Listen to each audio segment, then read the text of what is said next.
मार्तंड शास्त्री येऊ का? अरे विठ्ठलपंत या या या बसा या बसा. आपल्याला काही ग्रंथ हवे होते आपण म्हणाला होतात, घेऊन आलोय. अरे पंत, आपण स्वतः कष्ट का घेतलेत? आम्हाच सांगावायचे, आम्ही आलो असतो घरी. नाही नाही, आपण नाही आलात तेच योग्य केलं. का? घरची परिस्थिती थोडी बिकट आहे. म्हणजे? नाही काही नाही, येतो मी. पंत, आपण आम्हास परके का मानता? मग मला नाही सांगणार? निसंकोचपणे सांगा. तीर्थरूपांशी वितंडवाद झाला, अर्थात त्यांच्या लेखी ते योग्यच होते. नेमके काय झाले सांगाल का? तीर्थरूप आता थकत चालले आहेत. गेली अनेक वर्षे गावचा कुलकर्णी पदाचा भार आमच्या कुळाकडे आहे.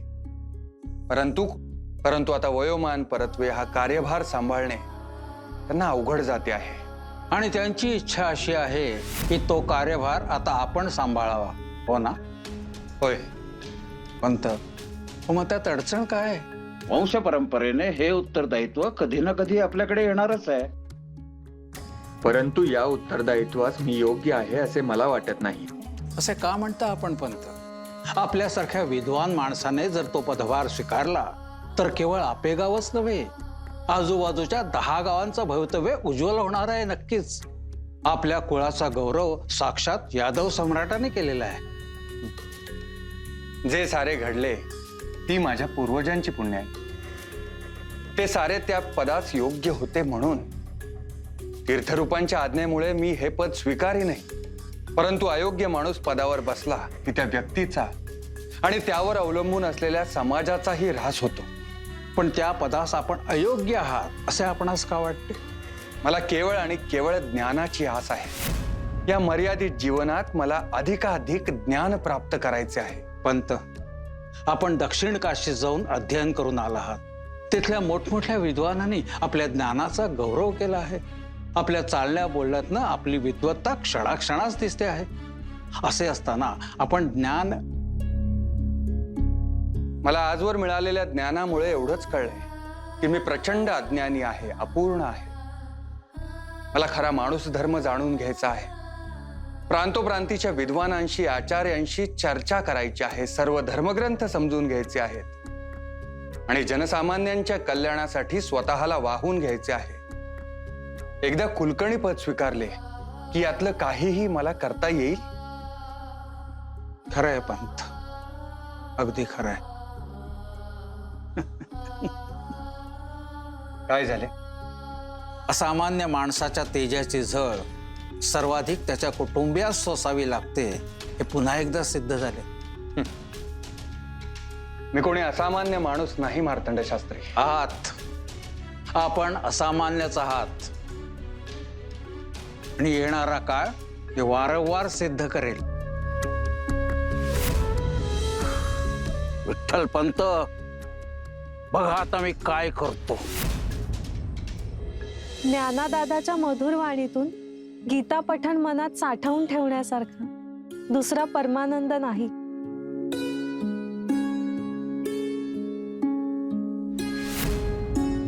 हो मुक्ते, पण याचं सारं श्रेय महादेव शास्त्रीने जो आग्रह केला ना त्याला आहे. हो तर आपलं नाव ज्ञानाच्या मुखातून ऐकावं ही त्या हरीची सुद्धा इच्छा असावी. शास्त्री, आपलं स्थान इथे आहे, या आसनावर. ज्ञाना, तुझ्या मनाचा मोठेपणा स्वीकारावा इतकी माझी पात्रता नाही रे. शास्त्री, हा माझ्या मनाचा मोठेपणा नाही, हा आपल्या वयाचा आणि विद्वत्तेचा मान आहे. या ना. मी आजवर जी काही पाप केली त्यातून मी थोडा तरी मुक्त होईल जर मी तुझ्या चरणांपाशी बसलो तर. मला ही संधी देशील?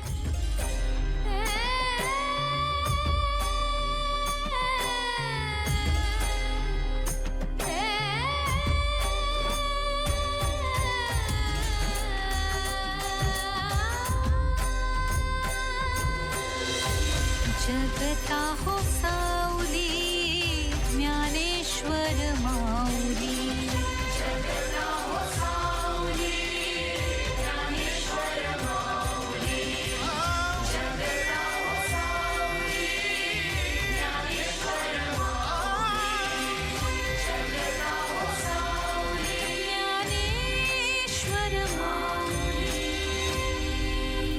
भक्तगण हो, मी काही फार मोठा विद्वान नाही. याआधी जे मी पठण केलंय ते बाबांनी शिकवलंय त्यानुसार. तेही आमच्या आळंदीच्या सिद्धबेटाच्या कुडाच्या 4 भिंती आड. पण आज आपल्या समोर गीता पठण करताना मनास अतीव आनंद होतोय. पण या प्रयत्नात माझ्याकडून काही वावगं बोललं गेलं तर माझा हा प्रमाद आपल्या पोटी घालून मला क्षमा करावी. ज्यांनी माझ्या हाती पहिल्यांदा गीता ठेवली त्या माझ्या बाबांना, जिने गीतेतले संस्कार नकळत मनी रुजवले, त्या माझ्या आईस आणि ज्या हरीने हा जन्म दिला, त्याला वंदन करून मी या निरूपणास प्रारंभ करतो. गुरुर्ब्रह्मा गुरुर्विष्णू गुरुर्देवो महेश्वरः गुरु साक्षात परब्रह्म तस्मै श्री गुरवे नमः.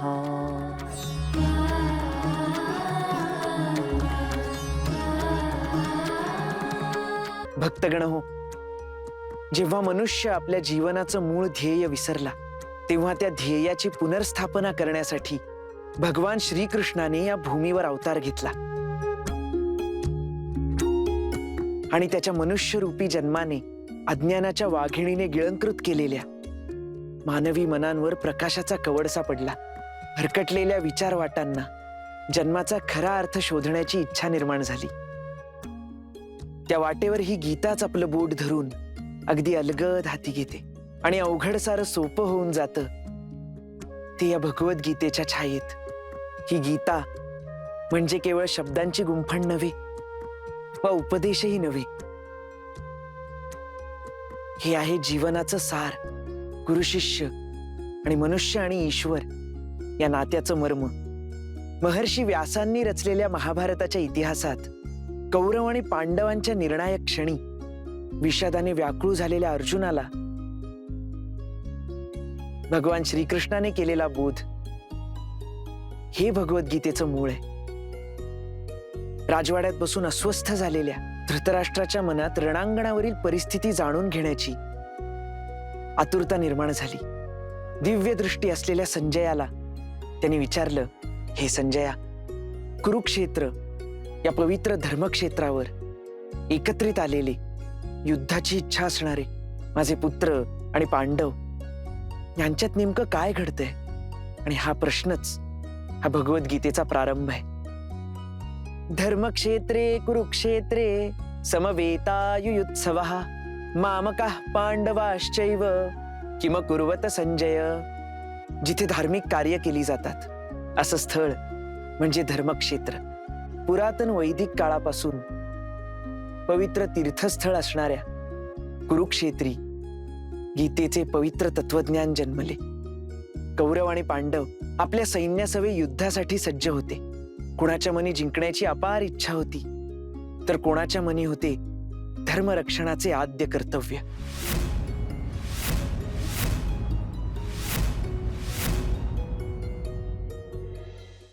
आरंभी गुरु आशीर्वादाचे हात मस्तकी लागले की ध्येयपूर्तीचं बळ मिळतं हे अर्जुन जाणून होता. त्यामुळे तो श्रीकृष्ण चरणी नतमस्तक झाला. श्रीकृष्णाने आपले दोन्ही हात त्याच्या खांद्याभोवती हलकेच धरत त्याला उठवलं. काही क्षण अर्जुनाला निहाळताच श्रीकृष्णास काही जाणवलं. भगवान श्रीकृष्ण म्हणाले, अर्जुना, युद्धाचा अंत जरी आपल्या हाती नसला तरी आरंभ हाती असतोच ना.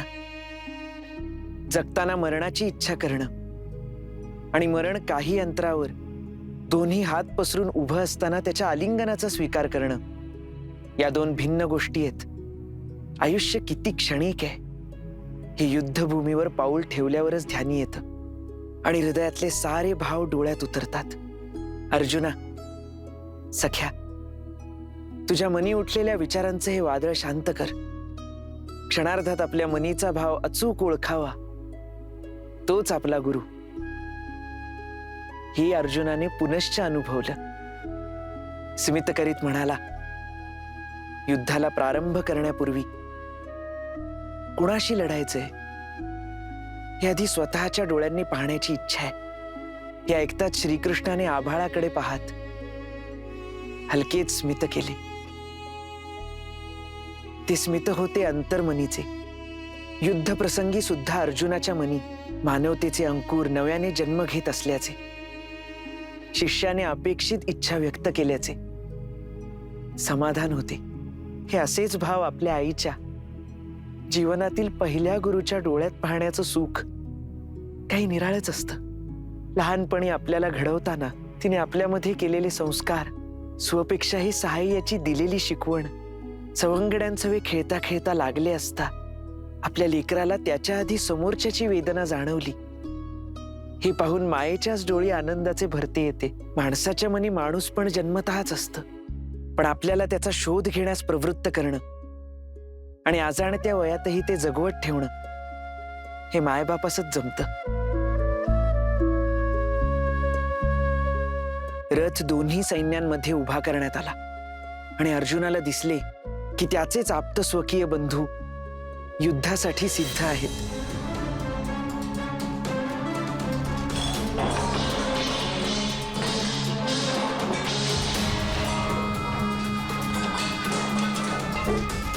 आपल्याच माणसांना ठार मारण्याच्या विचारानं अर्जुन व्याकुळ झाला. त्याच्या मनात करुणा दाटून आली. या सगळ्यांना मारून मिळणारं राज्य, मिळणारी संपत्ती, मिळणारं जीवित, या साऱ्याचा उपयोग तो काय? मला ह्या क्षणी युद्ध जिंकण्याची आकांक्षा ठेवून नेमकं काय सुख मिळणार आहे, असा प्रश्न त्याने विचारला. अर्जुनाच्या या प्रश्नाला उत्तर देताना श्रीकृष्णाने वैश्विक सिद्धांत सांगायला प्रारंभ केला. नैनं छिंदन्ति शस्त्राणि नैनं दहति पावकः न चैनं क्लेदयन्त्यापो न शोषयति मारुतः.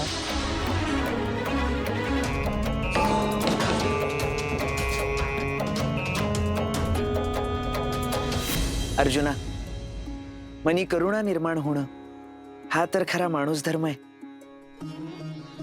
पण माणूस धर्म जपताना मानवी जन्माचं मूळ विसरून कसं चालेल? आत्ता तू केवळ सद्य परिस्थितीचा विचार करतोयस. अरे, मृत्यू पावेल तो देह, आत्मा नाही. आत्मा अमर आहे. तलवारी, अग्निशस्त्रे, वर्षाशस्त्रे, चक्रीवादळ जीवात्म्याला मारण्यास असमर्थ आहे. गुरुचा उपदेश अंतिम असला तरी त्यातूनच खऱ्या शिष्याच्या मनीच नव्या प्रश्नाची निर्मिती होते. अर्जुनाने श्रीकृष्णास विचारलं, वेदा विनाशिन नित्यम य एनमजमव्ययम कथम स पुरुषः पार्थ कम घातयति हंतिकम. मग जो व्यक्ती जाणतो की आत्मा हा अविनाशी आहे, शाश्वत आहे आणि अव्यय आहे, तो कोणाला कसा मारेल किंवा कसा मारवेल? अर्जुनाच्या या बुद्धिवादावर स्मित करत भगवान म्हणतात, अरे, मानव जन्माचा हेतूच मुळात मृत्यूमध्ये आहे आणि जन्म मृत्यूमधली दरी सांधते ती कर्माने. गोपाल कृष्ण भगवान की जय.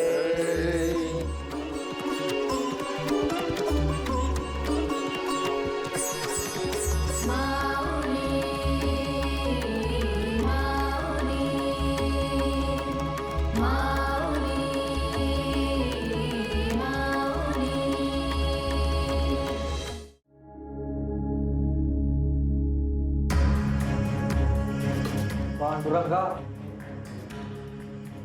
ते काय नवं आखरीत घडलं या?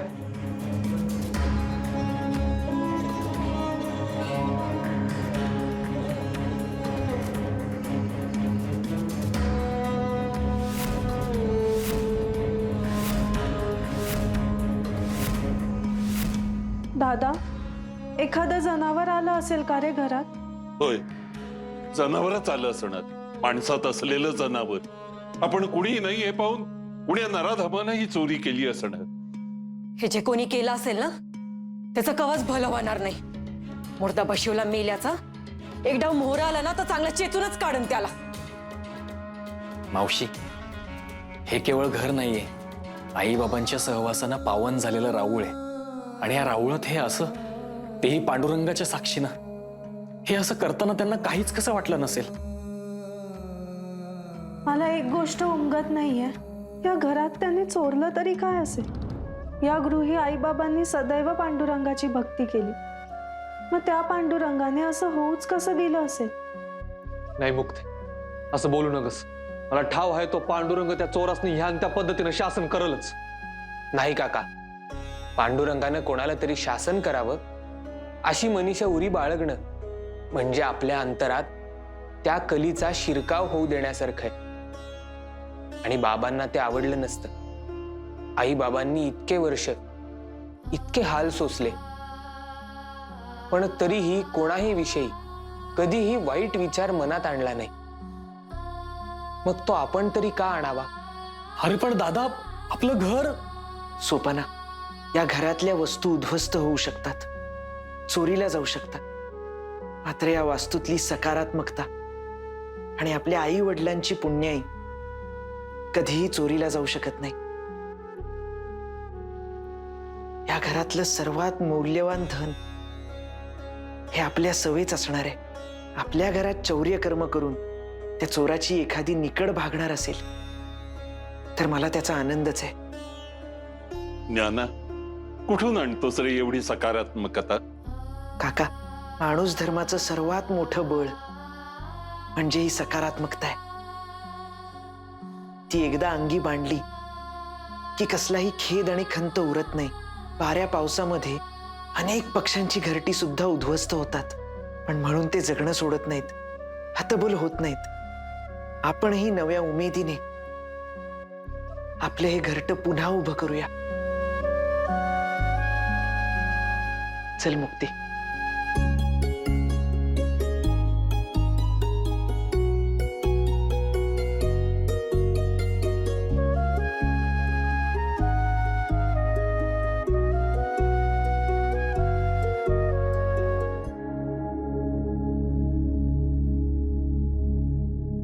मावशी,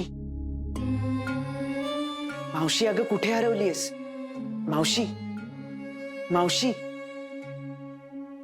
अगं.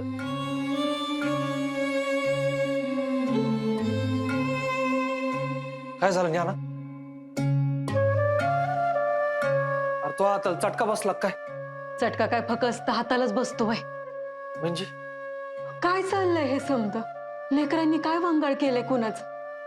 कोणी बी येतंय, घरात घुसतंय, नासधूस करतंय.